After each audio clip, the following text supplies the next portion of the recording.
একটা ফোল্ডার আমি ক্রিয়েট করলাম, বাইরে ক্লিক করলাম, আবার এখানে আমি ডাবল ক্লিক করলাম, কি হলো, আমার এই ফোল্ডারটা ওপেন হলো। আমি এবার মাউসের রাইট বাটন ক্লিক করে ঠিক একইভাবে নিউতে এসে এখানে দেখেন মাইক্রোসফট অফিসের অনেকগুলো অ্যাপ্লিকেশন আছে, যেমন মাইক্রোসফট এক্সেস ডাটাবেস আছে, মাইক্রোসফট ওয়ার্ড ডকুমেন্ট আছে যেটাতে আমরা কাজ করব, মাইক্রোসফট পাওয়ার পয়েন্ট আছে, পাবলিশার আছে, মাইক্রোসফট এক্সেল ওয়ার্কশিট আছে, অনেকগুলো কি আছে অ্যাপ্লিকেশন আছে। আমরা কাজ করবো কোথায়, আমরা কাজ করবো হচ্ছে ওয়ার্ডে। সো এই যে ওয়ার্ডের যে ফাইলটা, সেই ফাইলটা নিলাম, চাইলে আপনি রিনেম করতে পারেন। সো আমি নাম দিলাম এমএস ওয়ার্ড। ওকে, সংক্ষেপে একটু নাম দিলাম আর কি। আপনি চাইলে আপনার মতো করে নাম লিখতে পারবেন। সো এটাকে ডাবল ক্লিক করলেই কি হবে, এই ফাইলটা ওপেন হবে কিন্তু। হ্যাঁ, এই যে দেখেন আমাদের এই ফাইলটা ওপেন হচ্ছে। সো এটা কিন্তু অলরেডি আমরা সেভ হয়ে গিয়েছে কিন্তু আমাদের, হ্যাঁ, এই ফোল্ডারের মধ্যে। সো এটা হচ্ছে একটা উপায় আপনার এই মানে এমএস ওয়ার্ডের ফাইল ক্রিয়েট করা। ঠিক আছে, দ্বিতীয় আরেকটা উপায় হচ্ছে আপনি চাইলে এই যে স্টার্ট বাটনটা আছে কোনার দিকে, স্টার্ট বাটনে ক্লিক করে পরে এরকম অনেকগুলো অপশন চলে আসবে।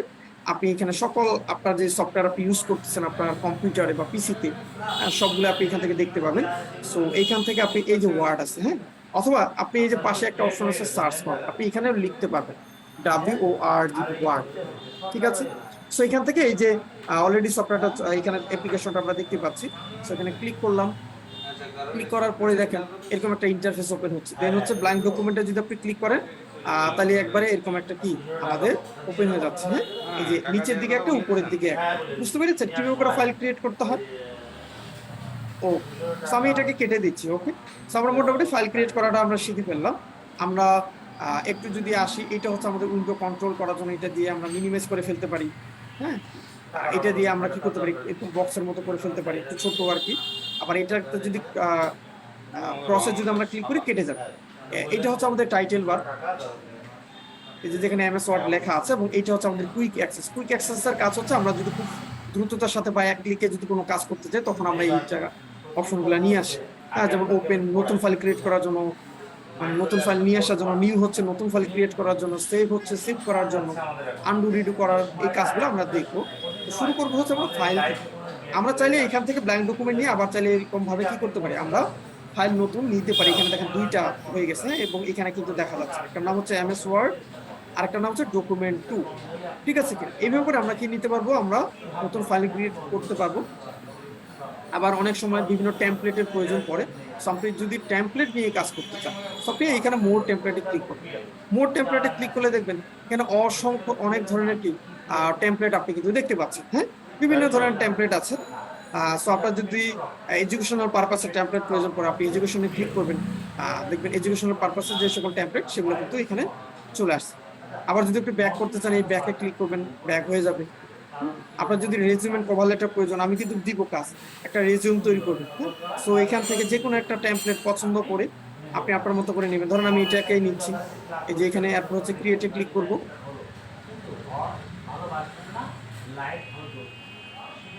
হ্যাঁ, সো এইভাবে করে আপনার নিবেন, এবং এগুলোকে চাইলে আপনি এডিটও করতে পারবেন আপনার মতো করে। ধরেন এখানে নাম দিলাম হচ্ছে কি, কি নাম দিব, ধরেন লিনা দিয়ে দিলাম। হ্যাঁ, আচ্ছা, তো এইভাবে করে আপনি এগুলোকে এডিট করতে পারবেন। আপনার ইনফরমেশন দিয়ে আপনি কি করবেন, এগুলোকে এডিট করবেন। ঠিক আছে, আপনাদের পার্সোনাল ইনফরমেশন দিয়ে দেন হচ্ছে এরকম একটা রিজিউম তৈরি করবেন। বাইরের কান্ট্রিতে এগুলো প্রচুর পরিমাণে চলে আর কি। হ্যাঁ, ঠিক আছে, ওকে। সো এইভাবে করে আমরা টেমপ্লেট দিয়ে চাইলে কাজ করতে পারি। আমাদের যদি পূর্বে থেকে যদি কোনো ফাইল ক্রিয়েট করা থাকে, আমরা চাইলে সেটাকেও নিয়ে আসতে পারবো। কিভাবে, এই যে ওপেনে ক্লিক করব, ক্লিক করলে এখানে আমরা দেখতে পারি, দেখতে পাচ্ছি। আবার চাইলে আমরা এই ব্রাউজার ক্লিক করেও যদি আমাদের অন্য কোনো ড্রাইভে, হ্যাঁ, সি ড্রাইভ, ডি ড্রাইভ, বিভিন্ন মানে ড্রাইভ কিন্তু আছে। তো যেই ড্রাইভে আপনার ফাইলটা আছে সেই ড্রাইভে এটা যাবে। দেন এগুলো ক্লিক করার পরে ফাইলটাকে সিলেক্ট করবেন, সিলেক্ট করার পর আপনি কি করবেন, এর উপর ওপেন করে ফেলবেন। সো এইভাবে করে আপনারা কি করতে পারবেন, আপনাদের জায়গা থেকে আপনারা যদি ফাইল কোনো আগে থেকে যদি কোনো ফাইল তৈরি করা থাকে, সেই ফাইলটাকে আপনি কি করতে পারবেন, এভাবে করে নিয়ে আসতে পারবেন। হ্যাঁ, এরপর হচ্ছে সেভ। অবশ্যই আমাদেরকে সেভ করতে মানে সেভ করতে হবে। আমরা যে ফাইলটা কাজ করছি এই ফাইলটাকে আমাদেরকে কি করতে হবে, সেভ করতে হবে। সেভ করার জন্য শর্টকাট কি হচ্ছে Ctrl+S। কি শর্টকাট কি Ctrl+S, অথবা এই কোণার মধ্যে ক্লিক করলেও কিন্তু এটা সেভ হয়ে যাবে। বুঝতে পারছেন কিনা? তো এইভাবে করে আমরা কি করতে পারবো, সেভ করতে পারবো। সো আবার এই যে ফাইলের মধ্যে ক্লিক করলে এখানে আমাদের সেভ করার অপশনটা আছে। আর যদি আমরা নির্দিষ্ট কোনো লোকেশনে গিয়ে যদি সেভ করতে চাই সেক্ষেত্রে সেভ এসে ক্লিক করব, ব্রাউজার ক্লিক করব, করার পরে আপনি যেখানে এটাকে সেভ করতে চান, মানে যে ড্রাইভের মধ্যে, ধর আপনি ডি ড্রাইভের মধ্যে সেভ করতে চান, তাহলে আপনি এখানে ক্লিক করবেন। যদি ডেস্কটপের মধ্যে সেভ করতে চান, এই যে ডেস্কটপের মধ্যে আমি এটার মধ্যে সেভ করতে চাই।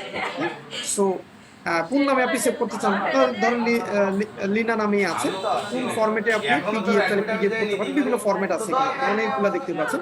আপনি যেটাতে সেভ করতে চান, আমি পিডিএফ করছি এটা, সেভ ক্লিক করলাম। দেখেন এটা কিন্তু একবার পিডিএফ আকারে আমাদের কাছে শো করতেছে। এই যে পিডিএফ হয়ে গেছে এটা, বুঝতে পারছেন? তো এইভাবে করে আপনি যে কোনো ফাইলকে আপনি চাইলে যে কোনো ফরম্যাটে আপনি চাইলে আপনি সেভ করতে পারবেন। ওকে, আবার ফাইলে আসবো, এরপর আসে প্রিন্ট।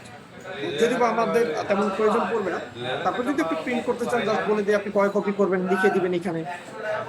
আপনি চাইলে উভয় সাইডে, এক সাইডে প্রিন্ট করতে পারেন, চাইলে আপনি ম্যানুয়ালি উভয় সাইডে প্রিন্ট করতে পারেন। হ্যাঁ, যেখানে লেখা আছে সবকিছু কিন্তু লেখা আছে। আপনি বর্তমানে এটা হচ্ছে পোর্ট্রেট মুডে আছে, বাট ল্যান্ডস্কেপ করে দিলে এটা কিন্তু এইভাবে করে ঘুরে যাচ্ছে, দেখতে পাচ্ছেন? হ্যাঁ, সো আপনি আপনার পেজটাকে কিভাবে করে মানে আপনি প্রিন্ট আউট করতে যাচ্ছেন, এটা এখান থেকে করতে পারবেন। ওকে, এরপর হচ্ছে কোন ধরনের পেজ আপনি কাজ করবেন। লেটার পেজ, মানে এটাকে প্রিন্ট আউট করবেন কোন page, letter page, legal page, A3, A4। Official কাজ করলে অবশ্যই আপনি A4 পেজ সিলেক্ট করে নেবেন, বুঝতে পারছেন প্রত্যেকে? দেন হচ্ছে আপনি মার্জিন যদি চান, এখানে বিভিন্ন মার্জিন আছে, আপনি আপনার জায়গা থেকে 1 ইঞ্চি নিতে পারেন, 1 ইঞ্চি করে বিভিন্ন আপনার যে যতটুকু যেরকম ভাবে দরকার আপনি এখান থেকে মার্জিন নিয়ে নেবেন। আর এটাকে চাইলে আপনি এই পেজটাই আপনি চাইলে এক পেজের মধ্যে দুইটা পেজ বা দুইটা এরকম প্রিন্ট মানে ফটোকপি করতে পারবেন বা প্রিন্ট করতে পারবেন। একটা বাকি নাই তো। 4টা পারবেন, 6টা পারবেন, 8টা পারবেন, 16টা পারবেন। এই কাজগুলো আপনার পারবেন। সবকিছু সেটিংস করার পরে দেন হচ্ছে প্রিন্টে ক্লিক করে প্রিন্ট হওয়া শুরু করবে। সো ফাইলের মধ্যে কি কি অপশন পেলাম আমরা? ফাইলের মধ্যে পেলাম আমরা নতুন ফাইল ক্রিয়েট করার জন্য ব্ল্যাঙ্ক ডকুমেন্ট নিতে পারবো, আমরা চাইলে টেমপ্লেট নিয়ে কাজ করতে পারবো। আমরা পূর্বে থেকে যদি কোনো ফাইল ক্রিয়েট করা থাকে সেটা আমরা ওপেন করে নিয়ে আসতে পারবো। আমরা চাইলে এটাকে সেভ করতে পারবো। সেভ করার জন্য শর্টকাট কি হচ্ছে Ctrl+S, আমরা সেভ এস করতে পারবো এবং হচ্ছে প্রিন্ট আউট করতে পারবো। এই হচ্ছে কি আমাদের ফাইলের মধ্যে কাজ। তো